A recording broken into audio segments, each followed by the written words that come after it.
Today we're diving into one of the most discussed events making headlines right now, where Israel carried out a powerful strike on Yemen's Hodeidah port, and the Houthis answered back with missile fire of their own. At first glance, this might seem like just another exchange of blows in a faraway conflict, but when you take a closer look, the details reveal just how complex, dangerous, and strategically important this development really is. Let's break it down in a way that makes sense both technically and practically. So whether you're following for the politics or just trying to understand what's happening, you'll walk away with a clear picture.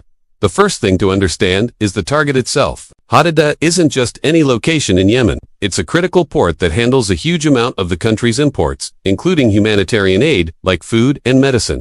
Israel claims that the Houthis have been using the port as a hub for receiving Iranian weapons and funneling them into their missile and drone campaigns. That makes the port both a vital civilian lifeline and a suspected military node, which is why it sits at the center of this controversy. From a design perspective, striking such infrastructure has a double-edged effect. Militarily, it can disrupt supply lines and slow enemy capabilities. But in terms of performance against humanitarian needs, it risks worsening an already dire crisis in Yemen. On the Israeli side, the strike demonstrates long-range precision capability.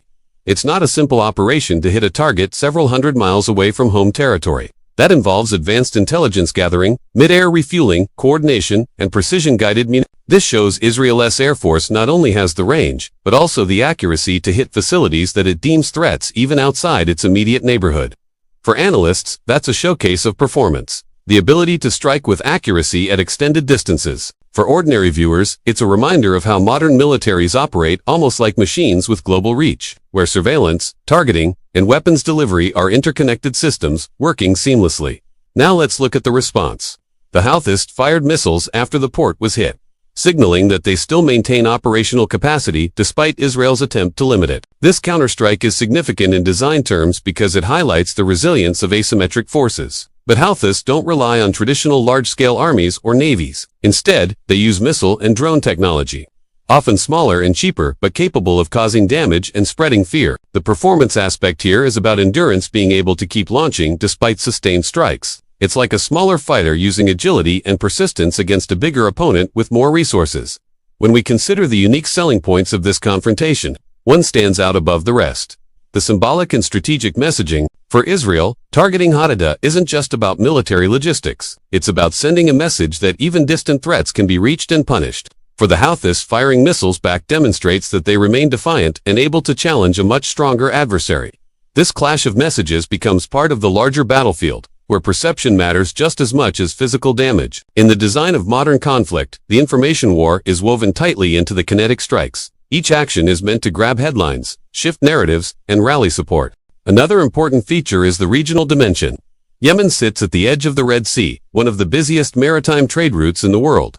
Any disruption there affects not just local populations but global shipping, oil transport, and international markets. By targeting Hodeidah, Israel risks pulling commercial shipping further into the conflict, since attacks near vital sea lanes raise insurance costs, divert traffic, and send ripples through supply chains. From a performance standpoint, this means the conflict's impact stretches well beyond its borders, showing how interconnected these regions are with the rest of the world. For civilians, the design of this confrontation is tragic. Ports, power plants, and bridges aren't just military targets, they're lifelines for ordinary people. Destroying or damaging them may slow down enemy operations, but it also creates shortages of food, medicine, and fuel. That makes the humanitarian angle one of the most significant aspects of this story. Aid groups have already warned that disrupting Hodeidah port could worsen famine conditions in Yemen, where millions depend on imported goods.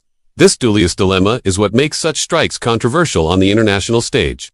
There's also the matter of external powers. Israel argues that the Houthis act as proxies for Iran, who supplies them with advanced weapons. This adds a layer of design complexity to the conflict, because it isn't just Israel versus Houthis at s.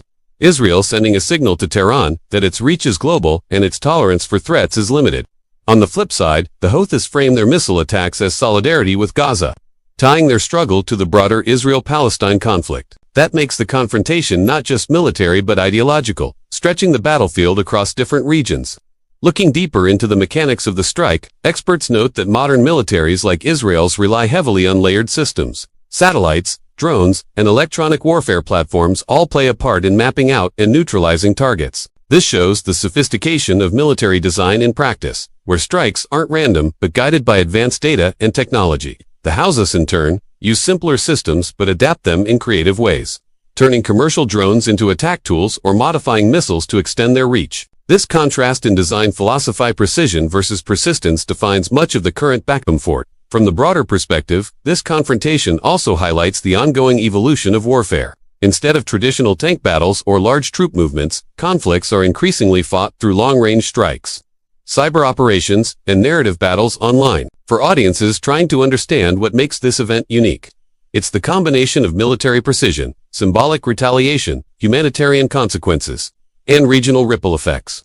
Each part interacts with the other, creating a layered conflict that doesn't just stay in Yemen or Israel, but radiates across borders, affecting everyone from local farmers to international shippers to political leaders in distant capitals.